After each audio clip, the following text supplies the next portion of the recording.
All right, guys, we're going to make strawberry jello. Strawberry jelly. And we're going to use 4 1-pound strawberry boxes. And this is going to be keto friendly. I'm going to be using allulose. There will be no white cane sugar in this.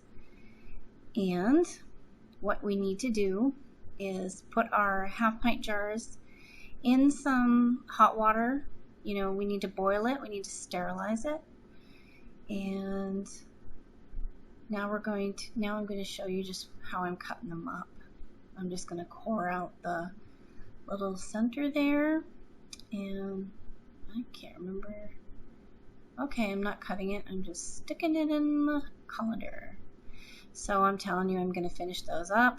Then I'm going to rinse the strawberries before I go on to the next step, which is, you guessed it, throwing them in the big pot just as they are. I probably could have made this a little bit easier if I cut the strawberries in quarters, but I did not.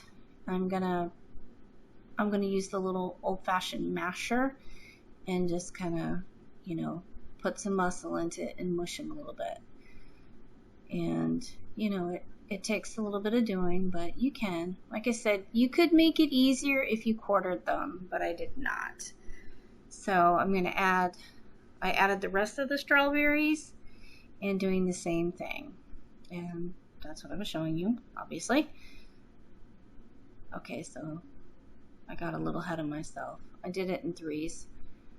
So here we go. More mashing. Those strawberries look really pretty.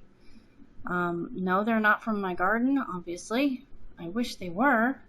Okay, now I'm putting in the allulose, and I am using 6 cups of allulose. So yeah, that's very sweet, or it sounds like it's very sweet, but it actually isn't, because allulose takes about 1 1/3 to the equivalence of 1 cup of cane sugar. And I don't like my jelly as sweet, so I just stuck with 1 cup. But if you're keto and you're doing this, use your alternative sugars that you want and what you enjoy. And all I'm doing is just mixing it up. I'm going to heat this up until it boils down. And then we're getting to our next step. The jars are just about ready. So yeah, don't put your hands in there, guys. Do a little bit of mashing here. We're getting closer. We want to cook this stuff until it's like really kind of thick. Now I'm going to use my immersion blender on this. You don't have to if you don't want to. I just wanted to break down the strawberry chunks a little bit. Like I said, you don't have to if you like a chunky jelly. But I wanted mine a little bit smaller, so I'm using the immersion blender.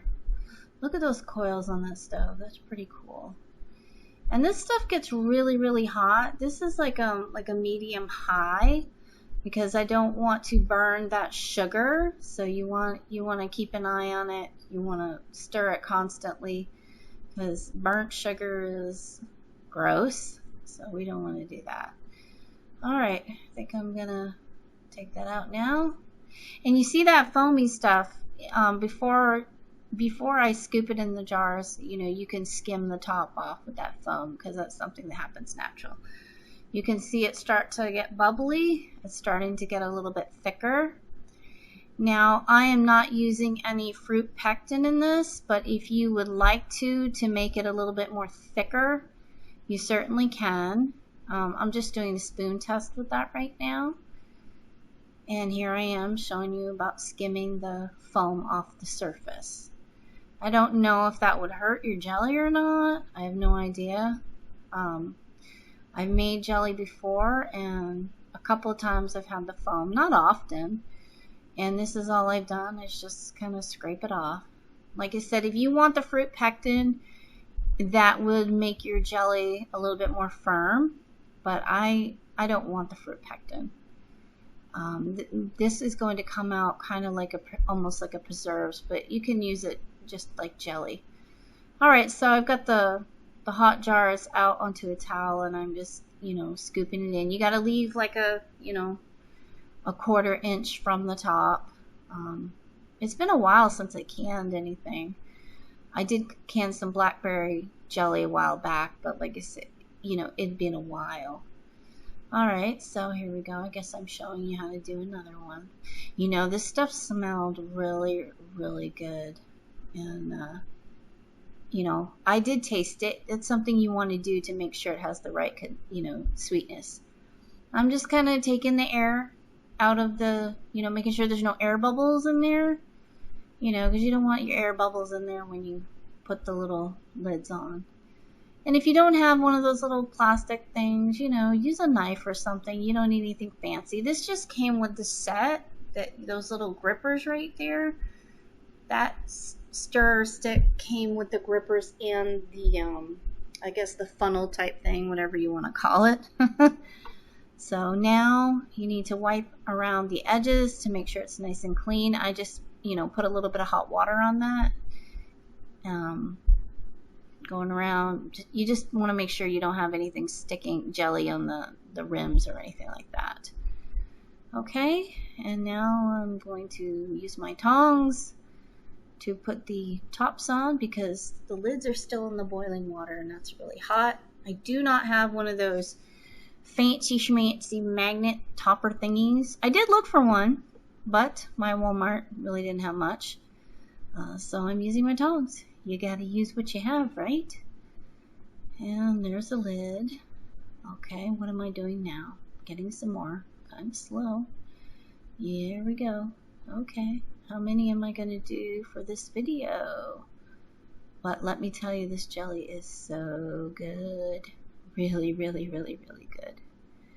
Okay, and then you just want to screw those on hand tight. You don't want them super, super tight, just hand tight, not, don't tighten it like vice grips. Okay, you don't want to do that. Okay, now we're going to put them in the hot water bath.